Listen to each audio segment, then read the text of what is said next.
For generations, anyone looking to understand wine started here. Bordeaux was the undisputed capital of the wine world, famous for producing the most celebrated and highly classified red wines on the planet. And if you walk the elegant streets of the city itself today, you'll see a thriving culinary scene. The casual restaurants and wine bars are packed. Almost every table has an open bottle, and almost everybody is sipping wine with their meals. But look closely at those labels, and you'll spot something strange. Nobody in Bordeaux is drinking Bordeaux. Instead, the locals are pouring Loire Valley whites, unfiltered natural wines, and even Burgundy, a regional rival that would have been strictly off-limits a generation ago. You can certainly still find the local product if you know where to look. Michelin-starred restaurants keep plenty of it stocked, and the tasting rooms out in the vineyards surrounding the city are filled with visiting tourists happily sampling the latest vintages. Within the city limits, however, the local absence is so glaring that it became a political issue.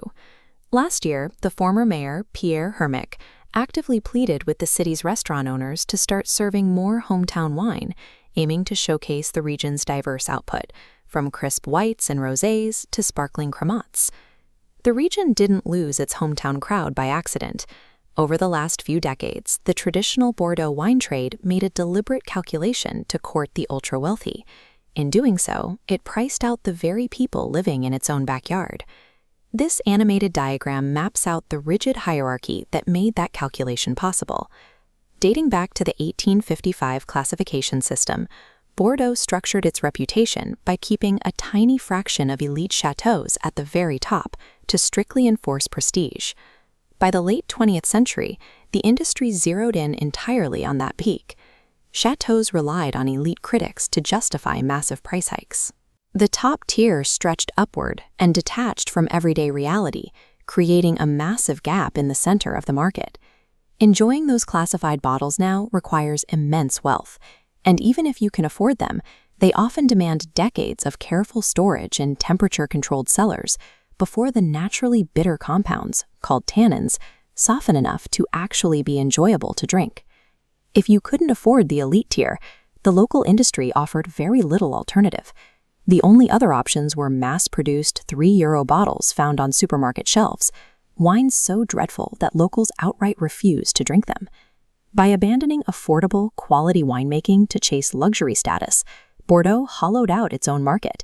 It created a massive economic vacuum in the middle, and local diners simply filled that empty space with accessible, high-quality wines imported from other regions.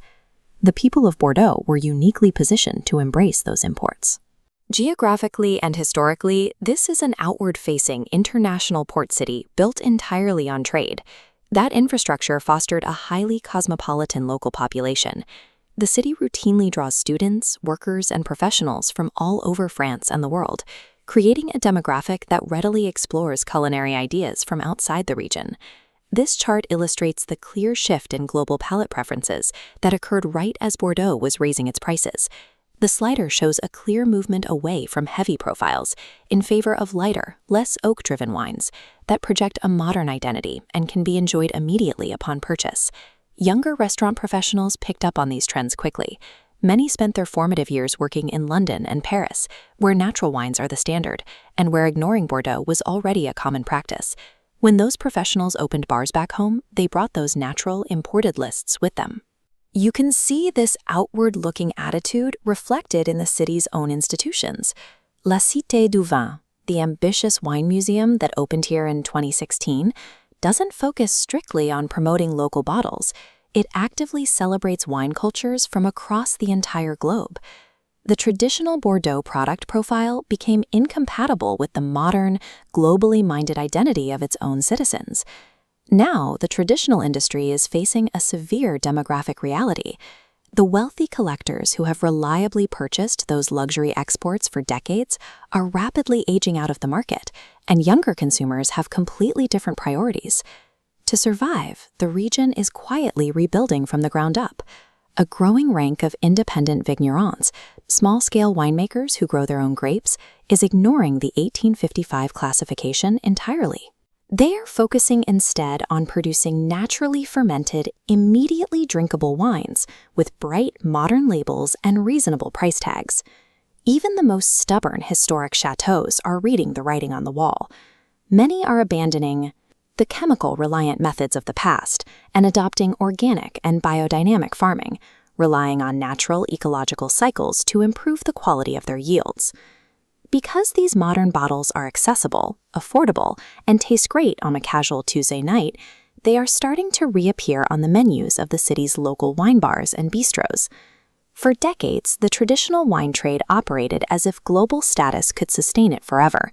But no product can survive entirely as an exclusionary luxury export. To secure its future as a world wine capital, Bordeaux has to win back the glasses of the people who actually live there.